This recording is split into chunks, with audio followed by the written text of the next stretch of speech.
আসসালামু আলাইকুম।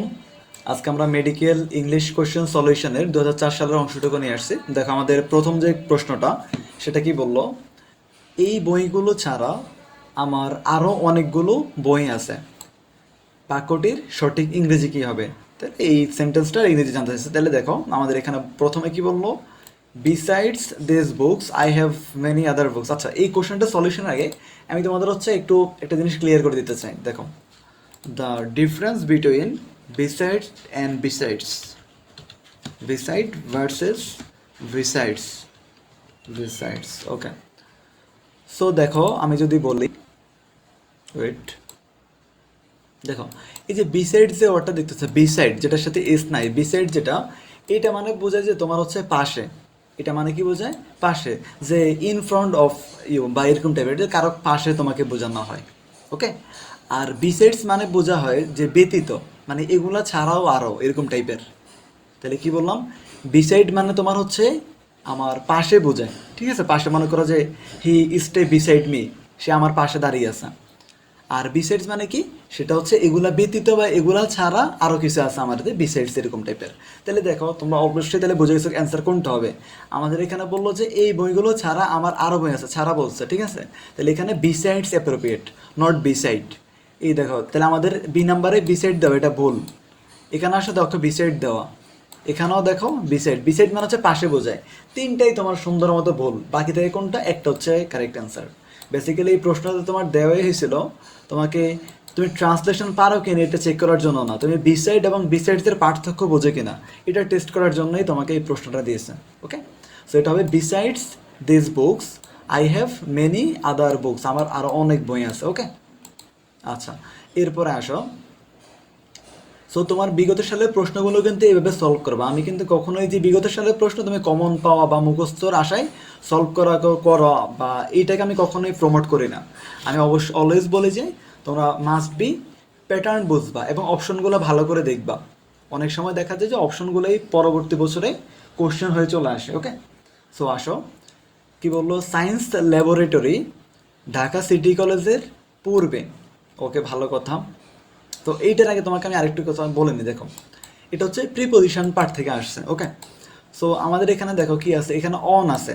আচ্ছা, আমি কয়েকটা একটু প্রিপোজিশন করে লিখি, দাঁড়াও, তাহলে তোমাদের জন্য বুঝতে সুবিধা। দেখো, এক নাম্বার আমি লিখলাম হলো অন, দুই নাম্বার আমি লিখলাম হলো মনে করো যে টু, টু না আমি ইয়া লিখি, দাঁড়াও, ইন লিখি। তিন নাম্বার আমি মনে করো যে টু লিখি। তিনটে প্রিপোজিশন লিখলাম। ওকে, ভালো কথা, আসো এবার তাইলে দেখো অন কখন হবে। কোনো একটা জায়গায় যদি তুমি অন দেখো, অনটা কখন হবে, যখন তোমার কিছু তোমার সীমানার উপরে, সীমানার একদম জায়গার উপর অবস্থিত, তাহলে অন হয়। ওকে, অন কখন হবে, যখন তোমাকে এক্সাক্ট সীমানার উপরে বোঝাবে, তাহলে সেটা হবে কি অন। আচ্ছা, ইন কখন হবে, তোমাকে ধরো একটা এরিয়া বলে দিলে, যখন আমাদের এখানে কি বললো, ঢাকা সিটি কলেজ আমাদের এরিয়া। ঠিক আছে, ঢাকা সিটি কলেজ। তাহলে দেখো ঢাকা সিটি কলেজে যদি ভিতরে সায়েন্স ল্যাবরেটরি, ঢাকা সিটি কলেজের ভিতরে হলে ইন হইতো, আর ঢাকা সিটি কলেজের উপরে হইলে অন হইতো। ওকে, আর মনে করো যদি সিটির বাইরে, ঢাকা সিটি কলেজের বাইরে করতে হবে, তাহলে সেটা হবে কি টু হবে। তাহলে দেখো এটা বলছে যে সায়েন্স ল্যাবরেটরি ঢাকা সিটি কলেজের পূর্বে, পূর্বে মানে কি সিটি কলেজের বাইরেই তো অবস্থিত, ওটার ভিতরে অন, ওটা সীমানার মধ্যে অন, তার বাইরে। তাহলে দেখো কোথায় টু আছে, তুমি জাস্ট এটা খোঁজো। তাহলে এবার খোঁজো science laboratory is on the east, এই দেখো ইজ অন দ্য ইস্ট আছে এখানে, তার মানে কি এটা হয় নাই, ইজ অন দ্য হবে না, এটা তো উপরে না। এরপর দিচ্ছে ইন দ্য ইস্ট, এটাও না, তাহলে টু দ্য ইস্ট। ওকে, পূর্বের দিকে অবস্থিত, যে টু দ্য ইস্ট। তাহলে বুঝছো আশা করি যে তোমার জিনিসটা কেন এটা অ্যান্সার হলো। ওয়েট, সো বেসিক্যালি আমাদের এই তিনটা প্রিপোজিশনটাই গুরুত্বপূর্ণ। ওকে, এগুলা। আচ্ছা, ওকে, আচ্ছা, এরপর আসো, শূন্যস্থানে কোন প্রিপোজিশনটি সঠিক হবে। ওকে, দেখো অ্যাপ্রোপ্রিয়েট প্রিপোজিশন থেকে প্রশ্ন আসতেছে। আমাদের এর আগে আসছিল কি বিসাইড আর বিসাইডসের পার্থক্য, আগেরটাও প্রিপোজিশন, এটাও প্রিপোজিশন। ওকে, এটা অ্যাপ্রোপ্রিয়েট প্রিপোজিশন। দেখো, I eat that an excuse dash conversation. আচ্ছা, তোমরা জানো যে এক্সকিউজের পরে কি হয়, এক্সকিউজ পর হয়, এক্সকিউজ পর। ধরো এটা লিখে দিই, এক্সকিউজের, আচ্ছা লেখা লাগবে না, এখানে আছে দেখো, এক্সকিউজ পর। এক্সকিউজ পর মানে কোনো অজুহাত দেওয়া। ওকে, আমরা বলি না যে কোনো কজ দেখানো, তো এটা এক্সকিউজ পর হয়। ঠিক আছে, এটা একদম মুখস্থ টাইপ, তোমার এটা মুখস্থ জানতেই হবে। ওকে, এরপর আসো আবার অ্যাপ্রোপ্রিয়েট প্রিপোজিশন দেখো। তাহলে অলরেডি 3টা প্রিপোজিশন থেকে পেয়ে গেলাম 4টার মধ্যে। শূন্যস্থানে কোন প্রিপোজিশন বসবে? আচ্ছা দেখো, the mistake has all bin dash the teacher side, মানে কি টিচারের পক্ষে থেকে সবগুলা মানে ভুল হয়েছে। ধরো যতগুলো মিস্টেক ছিল, মনে করে একটা ইনসিডেন্ট ঘটলো যে টিচার এবং স্টুডেন্টদের মধ্যে, তো সকল ভুল ছিল কি টিচারের পক্ষ থেকে, উনি সবগুলা ভুল করছে, এরকম টাইপের বোঝানো হয়েছে এখানে। তো এরকম দেখো, এই যে আমরা যদি দেখি যে কারো পক্ষ থেকে ভুল, কারো পক্ষ থেকে ভুল, তাহলে সেখানে তোমরা বলতে পারো যে কারো পক্ষ থেকে মানে তো ফ্রম দ্য টিচার সাইড, এটা খুবই অ্যাপ্রোপ্রিয়েট, ম্যাক্সিমাম স্টুডেন্ট অ্যান্সার করবেন। কিন্তু এটা না, এটা হচ্ছে অন দ্য টিচার সাইড। কারো পক্ষে কোনো ভুল হওয়া অর্থে বোঝানো হয়, তোমার প্রিপোজিশন এখানে অন হবে, অন সামওয়ানস সাইড। ওকে, কারো পক্ষ থেকে আর কি, তো এখানে অন হবে। এরপর আসো, the teacher made him go outside the class, এটার প্যাসিভ ভয়েস। আচ্ছা, এটা অ্যাক্টিভে আছে। ওকে, সো দেখো আমাদের এটাতে একটু, আচ্ছা এটা একটু বলে দেখো। তোমরা তো পজিটিভ ভার্ব বুঝো, পজিটিভ ভার্ব। পজিটিভ ভার্ব কোনগুলো? যেগুলো হচ্ছে তোমার ওই যে বেসিক্যালি প্রযোজক ক্রিয়া আর কি। তো এই মেড যেটা, সেটা একটা পজিটিভ ভার্ব। ওকে, আর মনে রাখবা যে পজিটিভ ভার্বের পরে তোমার বেয়ার ইনফিনিটিভ হয়। জাস্ট একটু শুনে রাখো, কাজে লাগে পরবর্তীতে, এখন সব বুঝতে হবে না। পজিটিভ ভার্ব, পজিটিভ ভার্বের পরে ডট ডট ডট কিছুক্ষণ পরে তোমার পাবা হচ্ছে বেয়ার ইনফিনিটিভ পাবা, বেয়ার ইনফিনিটিভ, ইনফিনিটিভ। ওকে, সো পজিটিভ ভার্বের পর হচ্ছে বেয়ার ইনফিনিটিভ পাওয়া যাবে। বেয়ার ইনফিনিটিভ মানে কি, যদি সেটাও আর একটু বলে দিই দেখো, সেটা মানে হচ্ছে তোমার বোঝানো হয় যে, ওকে, 2+ ভার্বের বেস ফর্ম বা V1, এটা হচ্ছে বেয়ার ইনফিনিটিভ। ওকে, আচ্ছা, সো দেখো পজিটিভ ভার্বের পরে কি, আর সেটা কিন্তু বেয়ার ইনফিনিটিভ কোথায় হবে, আর একটু দ্বারা অ্যাড করে দিই, কাজে লাগবে তোমাদের। বেয়ার ইনফিনিটিভ তোমার কোথায় হবে, সেটা সেটা অবশ্যই প্যাসিভে কি হবে, প্যাসিভ, অ্যাক্টিভে হবে না, প্যাসিভে, প্যাসিভ ভয়েসে হবে এটা, only for passive voice. Okay, clear. So দেখো কি হবে, তাহলে এখানে বললো যে দ্য টিচার মেড হিম, তাহলে দেখো এখানে কি হবে, হি ওয়াজ। আচ্ছা, হি হলো। ওকে, এরপরে এরপর আসবে কি ওয়াজ, একটা অক্সিলারি ভার্ব, হি ওয়াজ। তাহলে হি ওয়াজ কি হবে, এখানে দেখো মেড, টিচার তাকে কি বাহির করছিল আর কি, এরকম টাইপের। তাহলে হি ওয়াজ মেড, এখানে দেখো মেডের পরে আমাদের বলছিলাম যে তোমার এখানে দেখো মেডের পরে কি দেওয়া আছে আমাদের, ধরো ওয়েট, এখানে কি মেড দেওয়া আছে? আচ্ছা, মেডের পরে এখানে তো তেমন দেওয়াই না। আচ্ছা দেখো, মেডের পরে এখানে কিন্তু গো আছে, তাহলে অনেকে বলতে পারো যে ভাই এখানে তো মেডের পরে হি ওয়াজ মেড গো আউটসাইড, এটা হওয়ার কথা, কিন্তু মেড টু কেন হবে? কারণ ওই যে বেয়ার ইনফিনিটিভ, পজিটিভ ভাবে যে মেডগুলা এগুলার পরে যখন সেটা প্যাসিভে নিব আমরা, তখন বেয়ার ইনফিনিটিভ ইউজ করতে হয়, ভার্বের বেস ফর্মের আগে টু দিতে হয়। তাহলে এখানে হবে he was made to go outside of the class by the teacher, by the teacher, যে টিচার তাকে ক্লাস থেকে বের করে দিয়েছিল। ওকে, সো আশা করি বুঝছো, এইটুকু মাথায় রাখবা। এই কোশ্চেন থেকে যদি কিছু শিখতে হয়, তুমি এটা শিখবা ভালো করে, দেন তোমার হেল্পফুল হবে এটা। আচ্ছা, ওকে, এরপরে আসো। আচ্ছা, ভয়েস চেঞ্জ থেকে দেখো, ভয়েস থেকে যে ওখানে আসছিল প্যাসিভ, এখানে আবার দিয়েছে অ্যাক্টিভ। ভয়েস থেকে কোশ্চেন, তাহলে আমরা প্রিপোজিশন আর ভয়েস থেকে এখনো পর্যন্ত সবচেয়ে বেশি প্রশ্ন পাইছে। কি বললো, it is known to me how it was done by him. Okay, এটা আমার কাছে জানা যে সে কীভাবে এটা করছিল। ওকে, সো এখানে হচ্ছে দেখা, এই যে হাউ দ্বারা দুইটা ক্লজকে কানেক্ট করছে। ক্লজকে অনেকে ক্লজ বোঝো না, তো ওইগুলো বেসিক কথাবার্তা, তোমার আর যদি প্রয়োজন হয় ভিডিওস দেওয়া আছে বা কমেন্টস করে আমি শেয়ার লিঙ্ক দিয়ে দিব তোমাদেরকে, ওখান থেকে দেখে নিয়ে ক্লজ ফ্রেজ এগুলো একদম ক্লিয়ার হয়ে যাবা। আচ্ছা, ইট ইজ নোন টু মি, এটা হচ্ছে একটা ক্লজ। তাহলে এটা দেখো কিসে আছে, এটা আছে আমাদের প্রেজেন্ট ইনডিফিনিটে। তো প্রেজেন্ট ইনডিফিনিট, সেটা যদি আমি ধরো অ্যাক্টিভে নিয়ে যাই, তাহলে সেটা ধরো কি হবে, প্রেজেন্ট ইনডিফিনিট। এই যে আই নিউ, এটা তো হবে না, এই ডি দেখো, এইটা আর এটা তো বাদ, এখানে আই নো হবে, আই নো। প্রেজেন্ট ইনডিফিনিটের অ্যাক্টিভ নিলে এটা হবে আই নো, এই যে আই নো দেওয়া আছে এখানে। ওকে, এইটু ক্লিয়ার। এরপরে হাও তো থাকবে, কারণ এটা দ্বারা যুক্ত করেছে, যে হাও সবখানে আছে। ওকে, এরপর আসে ইট was done by him, it was done by হিম। তাহলে এটা কিসে আছে, ইট ওয়াজ ডান, তাহলে এটা তোমার আছে হচ্ছে বেসিক্যালি আমাদের ফার্স্ট ইনডিফিনিটে আছে, ফার্স্ট ইনডিফিনিট। ওকে, ফার্স্ট ইনডিফিনিটে থাকলে তাহলে পরেরটা কি হবে, ফার্স্ট ইনডিফিনিট। বাট এখানে তো ফার্স্ট পারফেক্ট, দেখো প্রথমটাই ফার্স্ট পারফেক্ট, শুধুমাত্র এখানে ফার্স্ট ইনডিফিনিট দেওয়া আছে। এই যে he has done, subject plus has plus B3, এটা ফার্স্ট পারফেক্ট। আর এই যে subject plus B2 plus object, এটা হচ্ছে কি ফার্স্ট ইনডিফিনিট। সো অ্যান্সার কোনটা হবে? এই পাশে হচ্ছে তোমার প্রেজেন্ট ইনডিফিনিট, এরপরে হাউ, ওই পাশে হবে ফার্স্ট ইনডিফিনিট। সো অ্যান্সার কোনটা? অ্যান্সার হচ্ছে আমাদের বেসিক্যালি সি নাম্বারটা। ওকে, আই গেস তোমাদের ক্লিয়ার হয়েছে যে কেন এটা হয়েছে। ওকে, আরেকবার বলছে, দেখো মনোযোগ দাও। এই যে it is known to me, এই পাশটা হচ্ছে তোমার কিসে আছে? প্রেজেন্ট ইনডিফিনিটে আছে।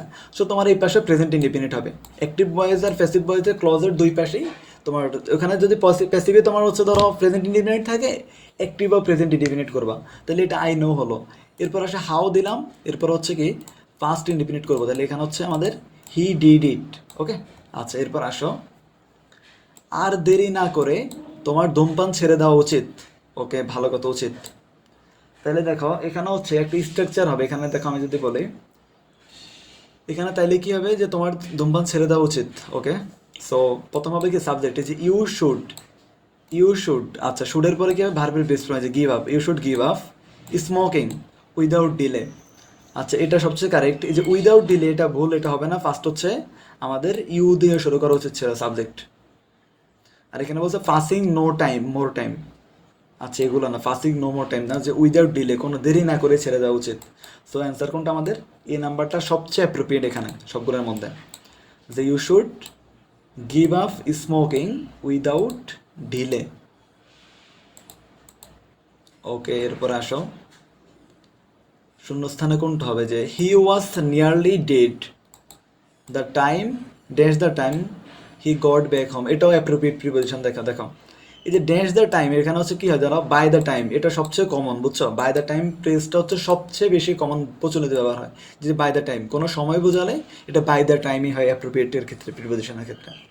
So he was nearly dead by the time he got back home, মানে কি সে ধরো বাড়ি ফেরার সময়, মানে আধমারা হয়েই বাড়ি ফিরে আসছিল আর কি, এরকম টাইপের। ওকে, যে হি ওয়াজ নিয়ারলি ডেড মানে মৃত্যুর কাছাকাছি চলে গেছিল। তো এখানে হবে বাই দ্য টাইম। এরকম সময় দেখলে ইউজ করবে কি? বাই ইউজ করবো। ওকে, এরপর আসো, কি বললো? বন্দুক তাক করতে না করতেই। আচ্ছা দেখো, এই যে কোনো কিছু করতে না করতেই, পাখিটা উড়ে গেছিল। আচ্ছা, কোনো কিছু করতেই না করতেই, তোমার যদি এই স্ট্রাকচারটা দেখো, তাহলে সেখানে কি হবে জানো? অলওয়েজ তোমার ধরো নো সুনার হেড হবে। এই যে নো সুনার হেড, ওই আঙ্গিকে শুরু করো, প্রথম সাবজেক্ট হবে এটা, নো সুনার হেড। তাহলে দেখো এখানে কি হবে? আচ্ছা, এখানে তো মনে অপশন একটাই আছে শুধু। হ্যাঁ, দেখো এখানে শুধু বি নাম্বারটাই আমাদের একটাই অপশন আছে এখানে। সো অ্যান্সার কিন্তু এটাই। দেখো নো সুনার হেড, এটাই একটাই আছে এখানে। দেখো তুমি যদি এইটুকু জানো যে করতে না করতে যদি কোনো সেন্টেন্সটা এরকম স্ট্রাকচার আসে, তাহলে সেখানে নো সুনার হেড দিয়ে শুরু করতে হয়।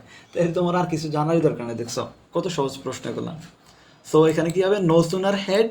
আর নো সুনার হেড যুক্ত বাক্যগুলো কীভাবে গঠন হয় জাস্ট একটু বলে দিই, কাজে লাগবে তোমাদের। তাহলে এটা হবে first of all no sooner had. আচ্ছা, এরপরে কি বসানো হয়? নো সুনার হেডের পরে সাবজেক্ট প্লাস তোমার হচ্ছে এখানে ভার্বের বি3 বসানো হয়, বুঝছো? এটার পর অবশ্যই বি3 বসাতে হবে। আচ্ছা, এরপরে ধরো কিছু থাকতে পারে ডট ডট দিয়ে, এরপর হচ্ছে তোমার কি দেন দিবা, এই যে দেন প্লাস আবার সাবজেক্ট বসাবা প্লাস, এবার কিন্তু কি বসাবা? এবার হচ্ছে বি2 বসাবা, বি3 না। তারপর আবার মনে করা যে এখানে এক্সটেনশন থাকতে পারে, অনেক কিছু থাকতে পারে। সো এই হচ্ছে আমাদের স্ট্রাকচার, নো সুনার হেড যুক্ত। আর হেড থাকলেও, কোনো সেন্টেন্সে হেড থাকলে ওই বাক্যে এরপর অবশ্যই বি3 হয়, এটা তো আমাদের জানা কথা। ওকে, আচ্ছা, তো আমাদের এখানে নো সুনার হেড, এই যে সাবজেক্ট হি, এরপর হচ্ছে বি3 এইমড, তারপরে এট দ্য বার্ড, এটা ধরো এক্সটেনশন ছিল আমাদের এখানে কি সাবজেক্ট, এরপরে দেন, তারপর আবার ইট সাবজেক্ট, এরপরে দেখো ইট সাবজেক্ট, এরপর হচ্ছে ফ্লিউ, এটা বি2। ওকে, সো সব দিক দিয়ে এটা আমাদের কারেক্ট অ্যান্সার। আচ্ছা, শূন্যস্থান পূরণ করো। হি হ্যাজ এনশিওর্ড, দেখো ensured me dash safety, he has ensured me. আচ্ছা, মনে রাখবা যে একটা কমন ফ্রেজ আছে যে এনশিওরের পরে, এটাও কিন্তু অ্যাপ্রোপ্রিয়েট প্রিপোজিশন থাকে। এনশিওরের সাথে কি হয়? এনশিওর বা অ্যাসিওর, যেটা ensure slash assure, ensure slash assure, assure someone of something. আচ্ছা, এটা মানে হচ্ছে তোমার কাউকে কোনো কিছুর সম্পর্কে নিশ্চিন্ত করা। So ensure someone, is ensure me of safety, আমাকে কি নিরাপত্তা সম্পর্কে নিশ্চিত করছিল। অ্যান্সার কোনটা হবে? অ্যান্সার হচ্ছে আমাদের বি নাম্বারটা। এরপর আসো he decided to sell the house. Okay, তাহলে দেখো দ্য হাউস, এটা প্যাসিভ করতে তোমার কি হবে, দ্য হাউসটাকে আমরা কি করবো আগে নিয়ে আসবো, অপোজিটকে সাবজেক্ট আনো, তাহলে ইট। হ্যাঁ, ইট দিয়ে তো তোমার একটাই আছে, অ্যান্সার কিন্তু এটাই, আর দেখারই প্রয়োজন নেই। দেখো ইট এখানে আনবা, তারপর ইটের পরে তুমি কি করবা, ওয়াজ বসাবে এখানে, ইট ওয়াজ, ইট ওয়াজ ডিসাইডেড। হ্যাঁ, ইট ওয়াজ ডিসাইডেড, এই যে ভার্ব বসাতে ইট ওয়াজ ডিসাইডেড বাই, যে প্যাসিভে তো বাই দিত, ইট ওয়াজ ডিসাইডেড বাই কার দ্বারা নিয়েছে, হি দ্বারা, তার মানে হিম, হিম। এরপরে কি হবে, to sell the house. Okay, correct একদম পুরোপুরি। দেখে একটা দিয়ে মিলে গেছিল যে হাউসটা তো ইট আসবে এখানে, অন্য কিছু না। সো এটা it was decided by him to sell the house. আচ্ছা, এরপর আসো নিচের কোনটা হচ্ছে আদেশবোধক বা ইম্পারেটিভ সেন্টেন্স, বলতে হবে এটা, বলো, তোমরাই বলো। আচ্ছা, সেন্টেন্সটা আমাদের 5 প্রকার। তো ইম্পারেটিভ কোনগুলো, যেগুলো হচ্ছে আদেশ, নিষেধ, অনুরোধ, এগুলো বোঝায়। তো সেটা হচ্ছে ইম্পারেটিভ। দেখো প্রথমটা কি বললো, ডু ইট। আর ইম্পারেটিভ আরেকটা কথা, ইম্পারেটিভ হচ্ছে কি ভার্ব দ্বারা শুরু হবে, অলওয়েজ ইম্পারেটিভ হচ্ছে তোমার ভার্ব দিয়ে start imperative is started with, আচ্ছা স্টার্ট উইথ এ ভার্ব, অবশ্যই এই একটা ভার্ব দ্বারা শুরু হবে, এটা মাথায় রাখবা। তো দেখো এই যে এখানে ডু, এটা দেখো ডুটা ভার্ব, ইউ হচ্ছে প্রোনাউন, আই প্রোনাউন, ডাজ এটা ভার্ব, বাট এটা আবার কি এখানে কোশ্চেন মার্ক দিয়ে দিছা। সো এটা আমাদের ইন্টারোগেটিভ, এটা তো হবে না। বাকি থেকে কোনটা একটাই, ডু ইট অ্যাট ওয়ান্স, একটা আদেশ দিছিল যে এটা একবারে করো, এই কাজটা একবারে করো। So do it at once. আচ্ছা, এরপর আসো, the old sailor saw his companions fall dash dead. আচ্ছা, দেখো এটা হচ্ছে কি জায়গা থেকে আমি বলি, তোমরা অবশ্যই নাম শুনছো যে ওই যে দ্য অ্যানশিয়েন্ট ম্যারিনার, ঠিক আছে, দ্য অ্যানশিয়েন্ট ম্যারিনার কলডিজ যে লিখছিল আমাদের একটা কবিতা। সো ওই অ্যানশিয়েন্ট ম্যারিনারের পয়েন্ট থেকে একটা লাইন তুলে দিছিল। আর এই যে ফল, দেখো এই যে ফল মানে কি, ফল ড্যাশ ডেড, মনে রাখবা যে ফলের সাথে কি হয়, আচ্ছা দেখ এটা ফল ডাউন হবে, ফল ডাউন মানে পড়া আর কি, মোরে পড়া।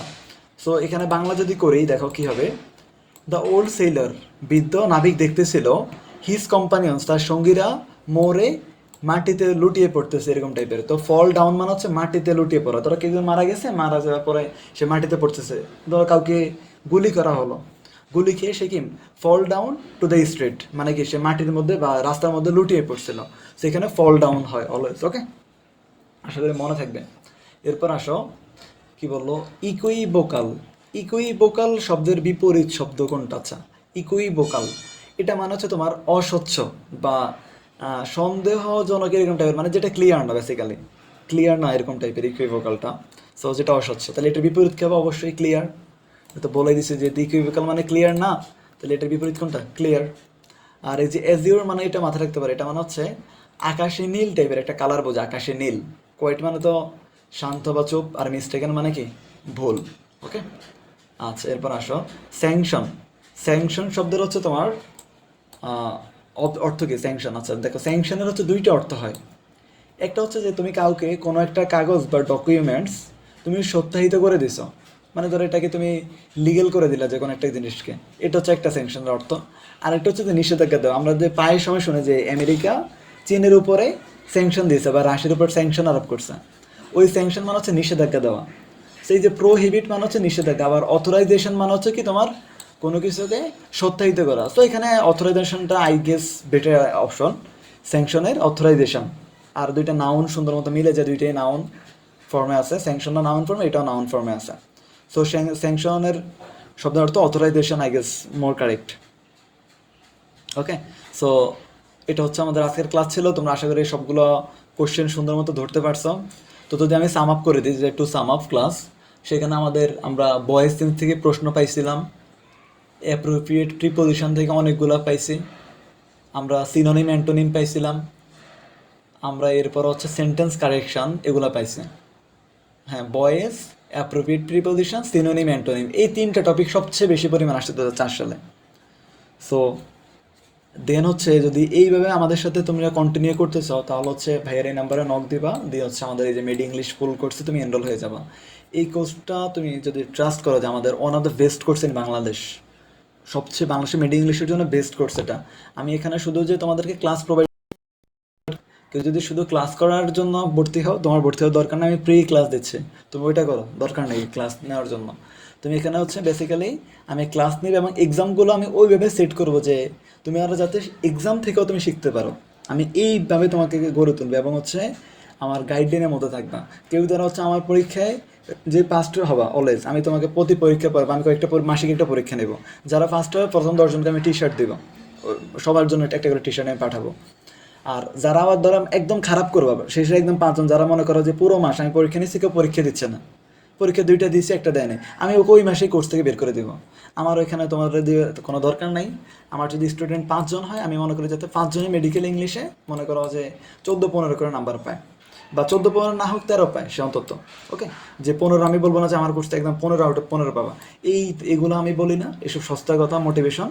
তোমার যেটা রিয়েলিটি, আমি তোমাকে রিয়েলিটি অনুযায়ী প্রিপেয়ার করবো, এটা হচ্ছে মেইন কথা। সো ব্যাংকে নক দিয়ে এনরোল হয়ে যাবা। আর আমাদের মিড ইংলিশ এক্সাম বেস আছে তোমাদের জন্য, সরি ইংলিশ না, এটা all subject exam base, GK English বলো, ফিজিক্স কেমিস্ট্রি বায়োলজি সবগুলোর জন্য ফুল এক্সাম বেস। এখানে আমার গাইডলাইনের মধ্যে থাকবা যে তোমার, আমি কিন্তু মেডিকেলে পরীক্ষা দিয়েছিলাম, যদি আমি ইঞ্জিনিয়ারিং ক্যান্ডিডেট থাকার কারণে আমার অতটা সুবিধা হয়নি আর কি। বেসিক্যালি ওই যে বায়োলজিতে আমি একটু উইক ছিলাম, সো ওই জন্য, বাট আদার সাবজেক্টে নট উইক ছিলাম।